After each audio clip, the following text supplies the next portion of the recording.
The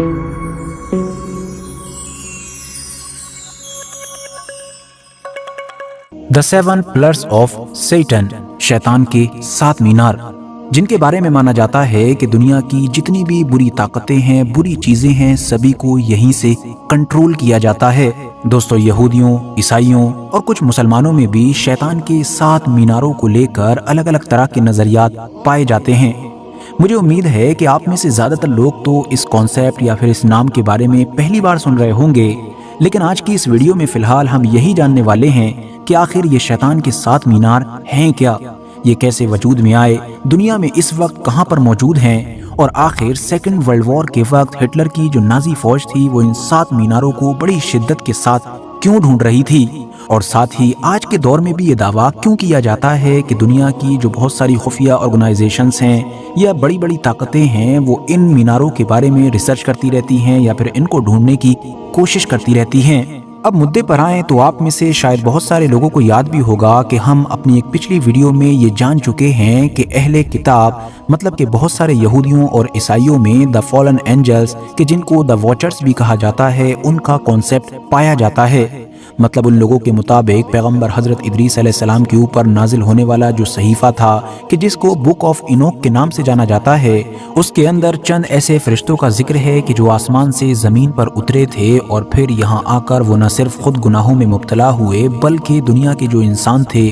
उनको बुरे से बुरे काम की तरफ धकेलते चले गए। बल्कि उन्होंने तो अपना मकसद ही ये बनाया था कि इंसानों को बुरे से बुरे कामों की तरफ धकेल देंगे। हालांकि जैसे हमने पिछली वीडियो में क्लियर किया था कि ये अहले किताब का ही नजरिया हो सकता है, वरना इस्लाम के पर्सपेक्टिव से देखें तो क्योंकि फरिश्ते मासूम होते हैं, गुनाह नहीं कर सकते, तो इसीलिए बुक ऑफ इनोक में मेंशन हुए ये द वॉचर्स कि जिनको द फॉलन एंजल्स मतलब के गिरे हुए फरिश्ते भी कहा जाता है, ये हो ना हो जिन्नात ही होंगे। अहले किताब में बहुत सारे लोगों का ये नजरिया है कि बड़े से बड़े गुनाह करने की वजह से और खुदा से बगावत और खुदा की नाफरमानी करने की वजह से सजा के तौर पर ये जो द वॉचर्स थे इनको दुनिया के अलग अलग इलाकों में कैद कर दिया गया। साथ ही ये लोग ये भी नजरिया रखते हैं कि आसमान से गिरने वाले ये एंजल्स, ये फरिश्ते जमीन पर जिस जिस जगह पर गिरे थे उस खास जगह को शैतान हमेशा से ही अपने सेंटर, अपने मरकज के तौर पर इस्तेमाल करता है। इनके मुताबिक शैतान के ये हेडक्वार्टर्स दुनिया के अलग अलग इलाकों में फैले हुए हैं और इनकी टोटल तादाद 7 है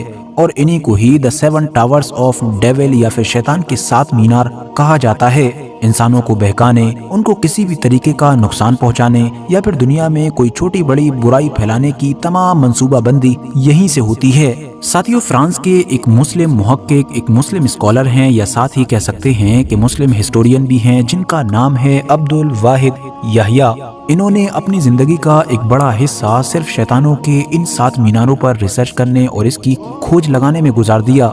इन्होंने अपनी जिंदगी का ज्यादातर हिस्सा मिडिल ईस्ट से जुड़े हुए बहुत सारे अलग अलग तरह के सूफिया के साथ गुजारा और आखिर में दुनिया वालों को शैतान के इन 7 मीनारों के बारे में कुछ इस तरह से खबरदार किया। इन्होंने लिखा कि शैतान का जो पहला मीनार है वो दरअसल अफ्रीका के उस नाइजर देश में मौजूद है कि जो कभी न सिर्फ बहुत ज्यादा तरक्की याफ्ता हुआ करता था बल्कि वहाँ की जमीन भी काफी हरी भरी और फर्टाइल हुआ करती थी, मगर वक्त के साथ जमीन की सख्तियों ने और मौसम के बदलावों ने इस इलाके को खुश्क और वीरान बना दिया। जबकि शैतान का जो दूसरा पिलर है, जो दूसरा मीनार है, वो भी अफ्रीका के ही एक और देश सूडान के अंदर मौजूद है, जो इलाका किसी दौर में दुनिया के ताकतवर जादूगरों का अड्डा कहलाता था। अब्दुल वाहिद याहिया ने तीसरे मीनार की लोकेशन के तौर पर सीरिया यानी कि मुल्क शाम को बताया है कि जो कभी देव कामत यानी कि लंबे चौड़े लोगों का मरकज हुआ करता था, जबकि चौथे मीनार की लोकेशन तुर्कमानिस्तान बताई है। 5वें और 6ठे मीनार की लोकेशन के तौर पर रशिया के उस पहाड़ी,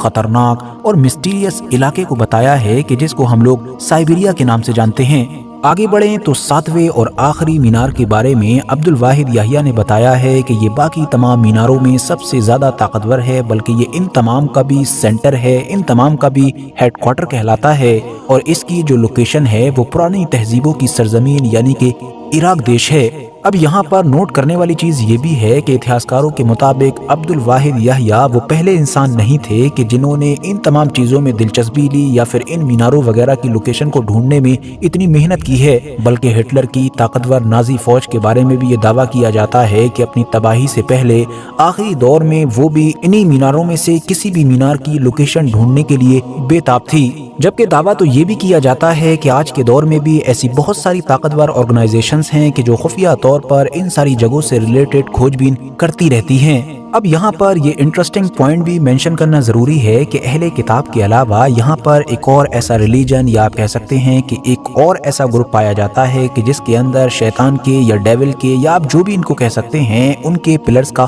कॉन्सेप्ट पाया जाता है, और वो ग्रुप है यजीदी धर्म। बस फर्क इतना है कि अहले किताब में जो चीजें नेगेटिव वे में देखी जा रही हैं वही चीजें इस रिलीजन में पॉजिटिव वे में देखी जाती हैं। वो इसलिए क्योंकि इस रिलीजन में जिस एक खुदा की इबादत की जाती है उसको इस रिलीजन के लोगों की तरफ से मलिक ताऊस का नाम दिया जाता है, जिसको ये लोग एक मोर के जरिए से पोर्ट्रे करते हैं। और जाहिर है इनके यहाँ पर मोर को न सिर्फ खूबसूरती की अलामत ही माना जाता है बल्कि मुकद्दस भी माना जाता है। अब यहाँ पर मामला ये है कि यजीदी रिलीजन में ये जो मलिक ताऊस है इसी के बारे में अहले किताब यानी कि यहूदियों, ईसाइयों और मुसलमानों में बेशुमार स्कॉलर्स की तरफ से ये दावा किया जाता है कि मलिक ताऊस और इब्लीस मतलब कि जो शैतानों का सरदार हुआ करता था वो सेम हैं। और वैसे यहाँ पर आप लोगों के लिए ये चीज़ जान लेना भी ज़रूरी है कि जो यजीदी लोग होते हैं या इनका ये जो रिलीजन है इसको दुनिया के सबसे खुफिया रिलीजन के तौर पर जाना जाता है, क्योंकि यजीदी लोग खुद ही नहीं चाहते हैं कि बाकी बाहर के लोग उनके रिलीजन के बारे में ज़्यादा कुछ